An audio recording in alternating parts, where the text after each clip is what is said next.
Hi guys! Magandang hapon sa inyong lahat. This is Chin Rodriguez, Mama Sagari Channel, a faith healer, also mata reader.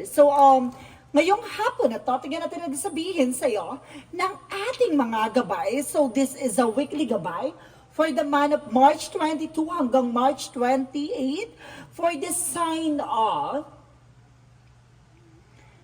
Cancer. So, Cancer, welcome to my channel. Ano kayang messages, advices ng spirit guides ang ating masasaga for today's video? Kanina naman kayang energy o kaganapan sa buhay ng mga Cancerian ang ating mahahagilap. So, guys, this reading is a general reading lamang. Hindi lahat makaka-resonate.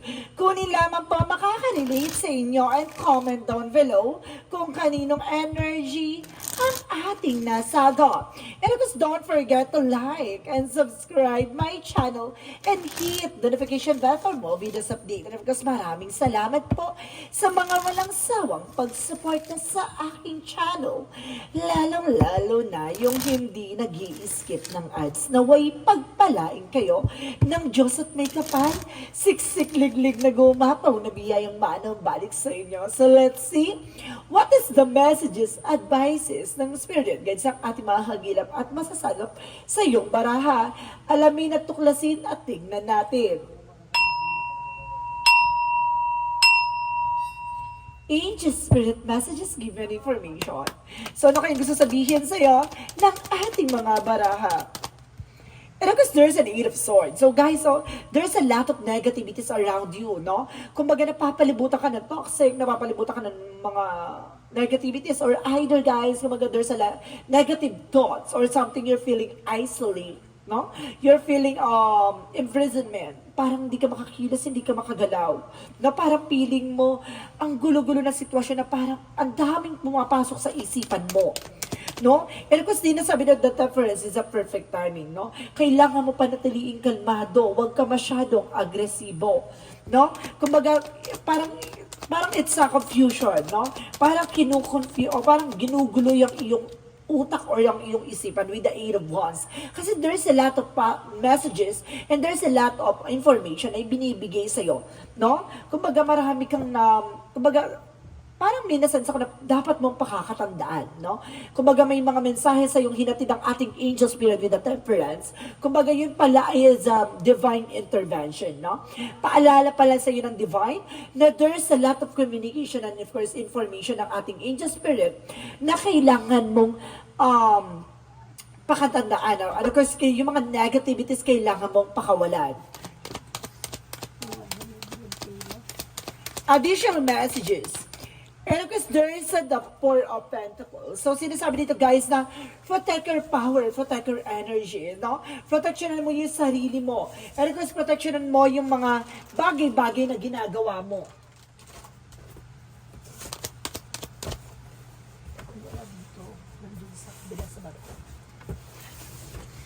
Now, the Four of Pentacles is the protections. So, let's see additional messages.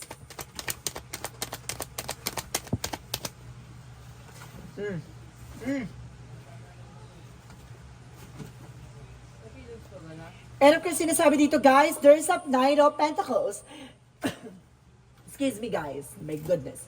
The Knight of Pentacles represents a security, no? Kailangan alam mo sa sarili mo yung grounds mo, alam mo dapat sa sarili mo yung territory mo, alam mo dapat sa sarili mo kung ano yung mga bagay na ginagawa mo, no? Kumbaga sinasabi dito, kailangan maging secure sa kung ano man ang meron ka at sa kung ano man ang ginagawa mo. Because there's the Queen of Cups, there's a healing guys. So, unti-unti ka na magagamot at unti-unti na mag-heal ang lahat ng mga eksenang pinagdagawa mo. So let's see, additional messages with the Eight of Swords. So there's a Seven of Swords. Mag-ingat ka, there's a cheating lying on you. Ibig sabihin maraming gumugulo sa isipan mo, yung pala nagsisinungaling sa'yo. It's like a temptation or something, a negative energy. No, kumbaga it's a demons, no? Parang demonyo or something like that. Na parang gumugulo sa utak mo, no? Nagsisinungaling yan, no? Parang inaano na parang ginugulo yung utak mo at para mawala ka sa wish or either parang parang hindi maging maganda ang eksena mo. Parang ganon. That of course, the temperance, no?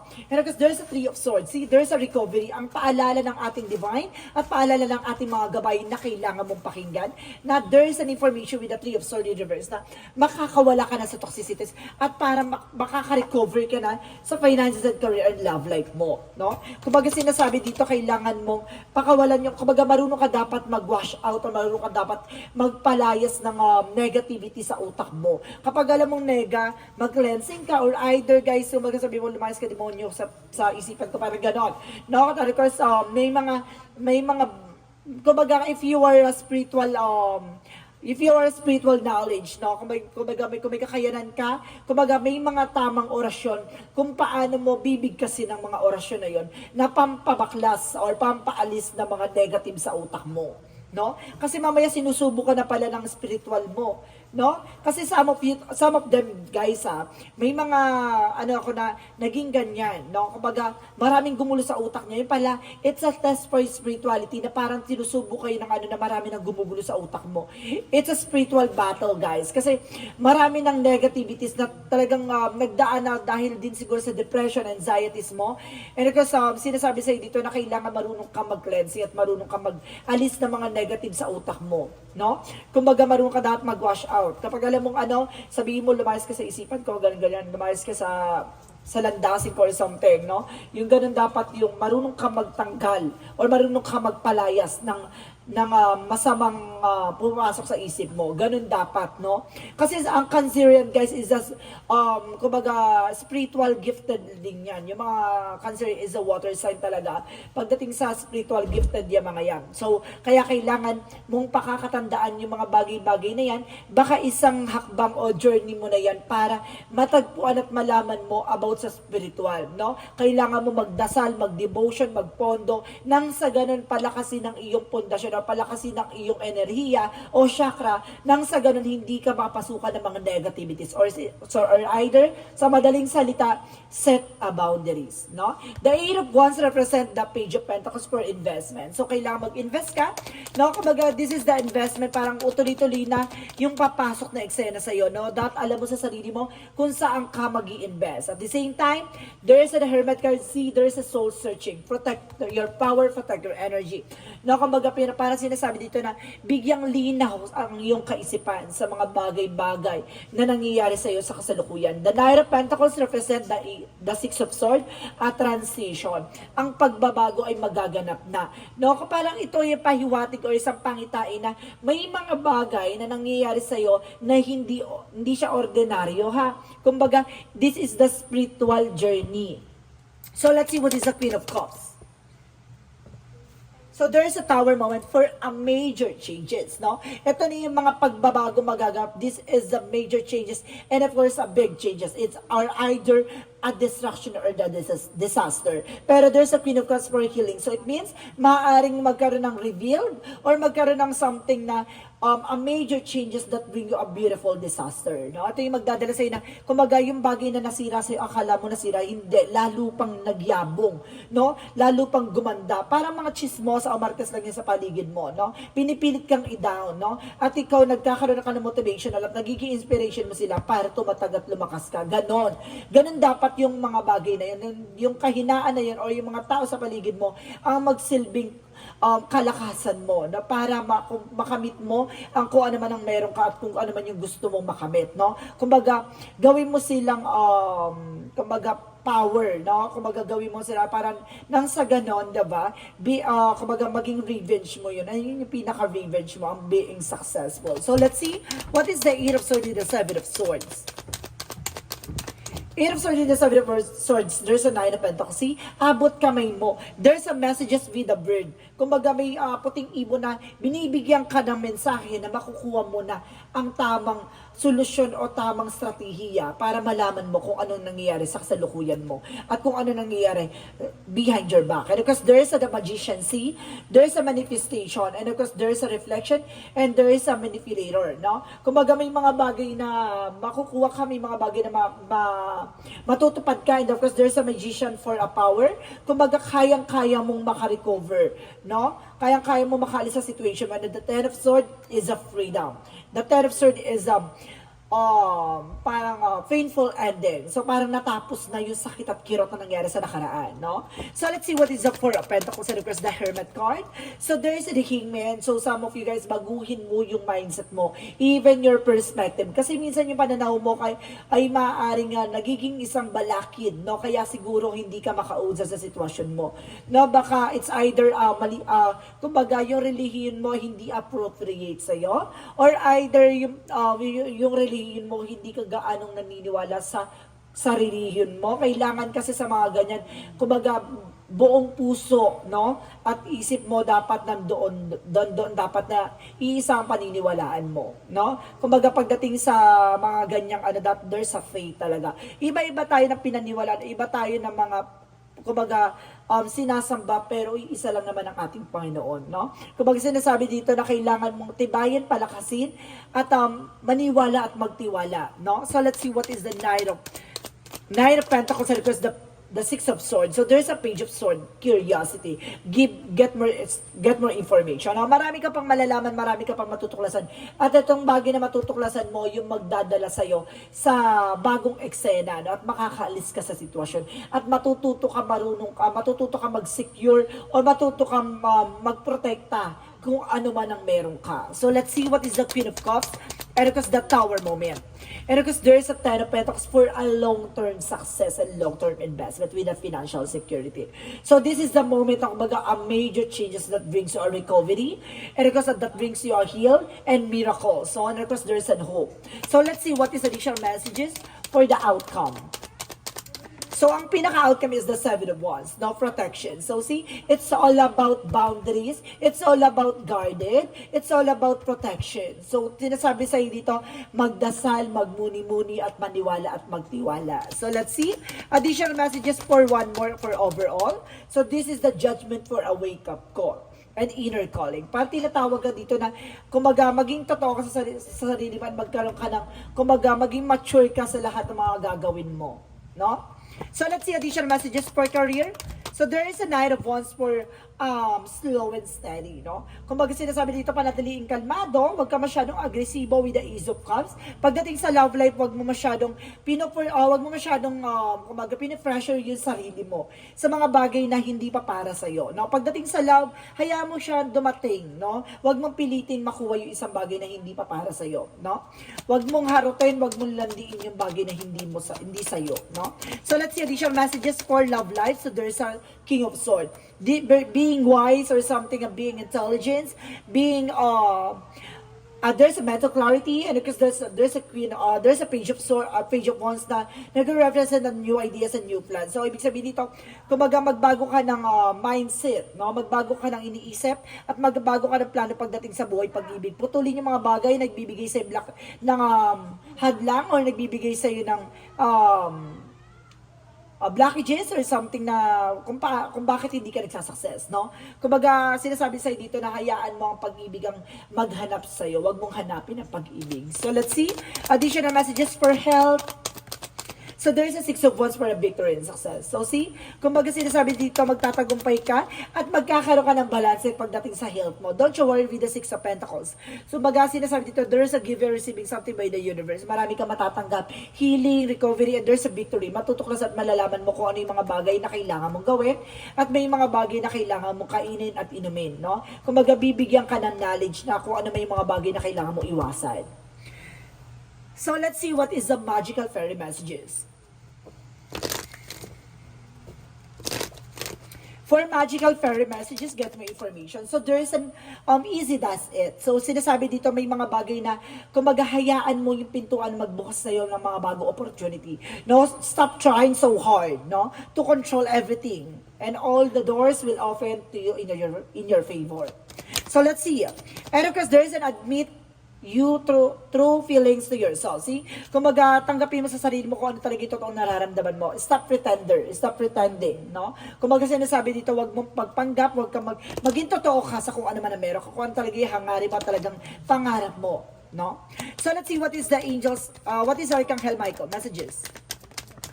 And spend more time outdoors. So, kailangan sinasabi daw dito na kailangan mo magliwaliw o kailangan mo lumabas kahit papaano, no? Pakawala ng negatibo sa kaisipan mo and of course, go forward fearlessly, no? Kumbaga, magpatuloy ka na walang kinakatakutan, walang kinikilingan. And of course, there's a let go of fear now. See? I told you, no? Alisin mo yung takot at pangamba mo ngayon na. So, let's see. What is the yin and yang oracle card? For yin and yang oracle card, so there's an action and attractions, guys, no? There's an attraction na parang sinasabi dito, you're also attracted ka, or marami nagkakagusto sa'yo, or either marami ka nagugustuhan. There's an spying looking, watching at you, no? Kumbaga marami sumusubaybay sa'yo. It's either client, or either may gusto sa'yo, or either chismosa, no? Or marites. Additional one more for yin and yang. So see, there's a fear. No? Kung mag-aakala mo kasi siguro lahat ng tao sinusubaybayan ka gato ganyan, kaya natatakot ka. Na parang nagkakaroon ka ng something na ayaw mong mahuhusgahan, ayaw mong, kumbaga, takot ka sa rejection at takot ka sa mga mapanghusgang lipunan or mapanghusgang mga tao. No? Dapat hindi. Dapat handa ka. Dapat marunong ka tumanggap. Ganun yon. Para na sa ganun, hindi ka dehado or hindi ka parang maapektuhan sa mga bagay na nangyayari sa'yo. Parang ganun, parang tanggapin mo. No? At marunong ka dapat na, hindi mo dapat pinapakinggan yung opinion ng iba. No? Marunong ka mag-apply o marunong ka mag-adapt o marunong ka, pero wag mong sinisiin o dinidibdib. No? So, let's see what is the chakra. Kasi ang Cancerian kasi takot niya sa rejection. And takot talaga yan na masabihan ng kung ano-ano. Lalo-lalo na kung mapapaya or something. Kasi mahina talaga ang loob ng Cancerian pagdating sa mga bagay-bagay. Which is totoo naman talaga. So, let's see what is the chakra. So, the chakra is discovery. Marami ka pa madidiscover, ha? And there's a prayer. So, magdasal ka. Sabi ko sa iyo pala kasi mampond at devotion mo. And there is a gossip. I told you so. Maraming chismosa, maraming marites. Diba? Siguro dahil natatakot ka, bakit natatakot kang sabihan ng kung ano sabihin ng iba against sa'yo, no? Dapat ay yung marunong ka tumanggap. Kung ano yung chismis sa paligid mo, edi-dead mo. Diba? Kwento mo yan eh. Diba? Alam nga naman, diba? Alam mo naman maganda ako sa kwento mo. Diba? Ganun yun. Kumbaga, sinasabi dito, dapat marunong kang yan yung sarili mo, diba? Tapos si mama yung nagchichika o nagchichismis sa'yo, mukhang, diba? Mukhang isda. And there is a counseling, no? Kumbaga, there is a something advices and words, no?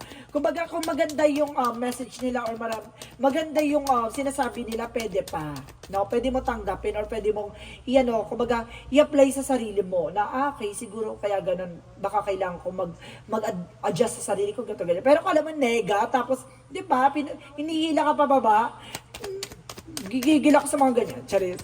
And I guess there is a creative expression. So, sinasabi dito, guys, na pagandahin mo ang eksena mo. Kung baga, kung ano yung mga bagay na, kung ano yung gusto mong gawin, gawin mo. Wag mo silang gawing hadlang para hindi mo magawa yung mga pangarap mo o yung mga bagay na gusto mong makuha o ma-achieve. Ha? Wag kang makikinig. Kung makikinig man sa kanila in a good way, pero kung alam mong bad yung mga nila, marunong kang marunong kang mag-ignore. No, let's see what is the Monsology. Kasi sa mundong ginagalawan mo, modern na ang chismosa, no? Kumbaga online na, kumbaga CCTV na sila tingin, ganoon. Kumbaga konting kibot, ganyan. And there's a work through your fears. Nalabanan mo ang takot at pangamba mo. And there's also, I told you so, it's time to release negativity. Kailangan mo pakawalan yung nagbibigay negatibo. Kasi kung hindi mo papakawalan, mananatili ka sa sitwasyon mo. And of course, there's a expect the powerful change, no? Kumbaga yun yung expect mo, yung pagbabago na magaganap sa buhay mo. So let's see what is the energy. For the energy is the Seven Chakra Archangel or yell about sa finances. Wow! At the same time, there's a contract. No? Some of you baka magkasign kayo ng contract, kontrata sa paghihibang bansa, kontrata sa bahay, kontrata sa sasakyan, or there's a lot of contract. No? It's a married contract or either ako ano man kontrata yan. And there's a door to romance. No? Bukas ang pintuan para sa buhay pag-ibig. No? So let's see what is additional messages for angel spirit guides. So see, so there is a surrender to the sweetness. So there's a make love to life. See, mahalin mo yung buhay mong ginagalawan, 'di ba? Mag-enjoy ka, 'di ba? And there is the courageous peony. Let your self-busy. Hayaan mo yung sarili mo ang makakita. Hayaan mo ang sarili mo ang makatuklas. Diba? Wag mong, kumbaga, wag mong inaharang na may mga bagay ka pang dapat matutunan. Hindi, wag kang matakot. Dapat handa ka sa mga bagay-bagay. There's a blame. Kasi hindi mo naman na, kumbaga, hindi mo rin masisisi yung sarili mo bakit may mga gano'n. Kasi, kumbaga, it's either napapalibutan ka talaga ng mga, diba? Pero kailangan mo tanggapin na ganun talaga sila at ikaw talaga yung kailangan mong, ikaw na yung kailangan mong mag-adjust, no? Kung ano yung chinichika nila, kung alam mo hindi maganda, deadma, no? So let's see, additional messages. So there's a loneliness kasi hindi ka nag-iisa, no? Andiyan ang ating mga gabay. Kung pangit ka sa kwento nila at hindi maganda yung mga sinasabi nilang hana sa buhay mo, no? Kumbaga sinasabi dito na huwag ka mag-alala, babalik sa kanila in a good matter, no? And because there is a judgment for a uniqueness, no? May mga bagay na mga pagdadaanan mo na iba sa pagdadaanan nila, 'di ba? Malay mo, yung pala yung way ni God, 'di ba, para maging successful ka. So let's see what is additional messages for Angel Spirit. And there is a problem solving resolution. At diyan ka makakapag-isip ng solusyon. And of course, taking action. So see, kung kikilos ka, magkakaroon ng pagbabago. Pero kung tutunganga ka, wala kang pag-asenso. And there is some empowerment. Palakasin at magkaroon ka ng tiyaga sa kung ano man yung pinangahawakan mo, trabaho man yung negosyo, hanap buhay, kailangan mong pagtiyagaan and there's an healing.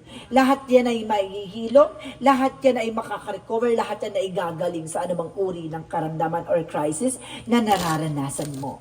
So let's see what is Arkanghel Raphael. And there is a diet is more important here. So some of you guys kailangan mo mag-diet. Baka sumushubis ka na. And then of course, ask your body for massage. So kailangan mo ng massage therapist or something.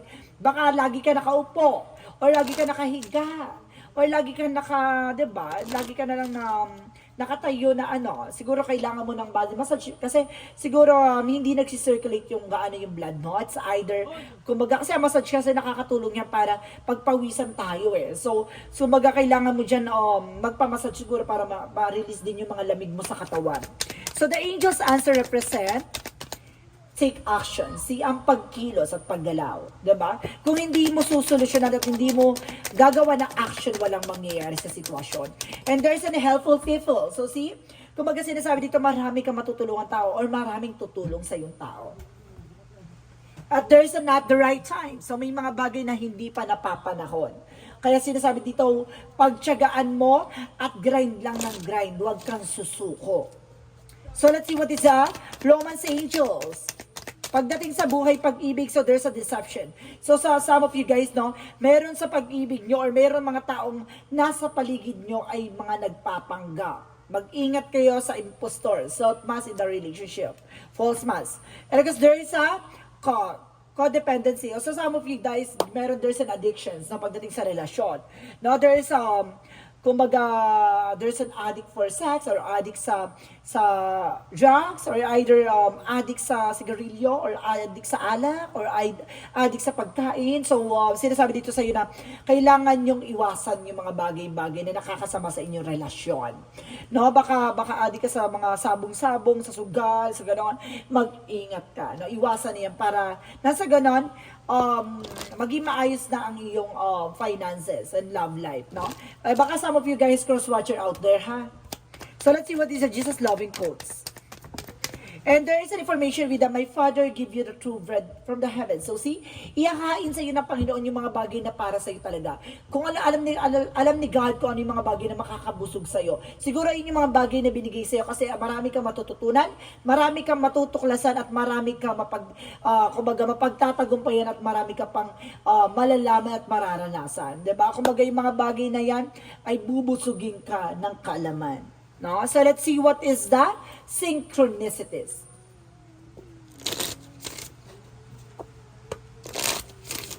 For synchronicities, Angel Spirit give me information. So there is a friends. So may Prince Charming dito, guys. So some of you baka bata pa yung person mo sa'yo. Mas bata pa sa'yo. And there's a brother. So some of you may brother din dito. Na maaring there's a brother involved. No? And there is a in tune. So, meron din talaga partnership, guys. Kumbaga, baka magkapatid tinuhog mo. O, diba?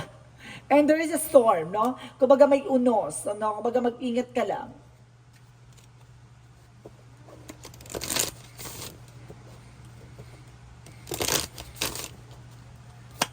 And of course, there's the angel's number represents 4444 blessing in disguise. So see, lahat na nangyayari sa iyo sa buhay mo ay may kahulugan at may ibig sabihin. Kaya, kumbaga magpasalamat ka. There might be some difficulties ahead, but you will push through. You got this. If you have been struggling or feeling lost, the winds of the change will blow in your favor if you've been suffering or feeling lost. Some things may fall apart, but you're building the framework something much better. Hang it there. So, magtiwala ka. Kasi lahat ng mga bagay may ibig sabihin niya. No? Blessed disguise pala yung mangyayari na yan. Kaya siguro nangyayari yan. Kasi may bibigay sa'yo na bago opportunity or kumbaga inaalis ka sa kung ano man sitwasyon mo. Kaya minsan, kumbaga wag ka magtataka, may mga bigla ang pagbabago magaganap sa buhay mo. So let's see what is the messages of life. Never alone. So hindi ka nag-iisa. May bond with God and angels is a flame that illuminates my heart regardless of the darkness around me. This bond is the foundation of my inner strength. It allows me to go on, having faith that all things will fall into the divine order for my greatest good. And of course, for my greatest benefit, I ask the universe for guidance, knowing we'll always receive its health and protections today. The sun will arise and shine for me. I am never be alone. So see, hindi ka nag-iisa.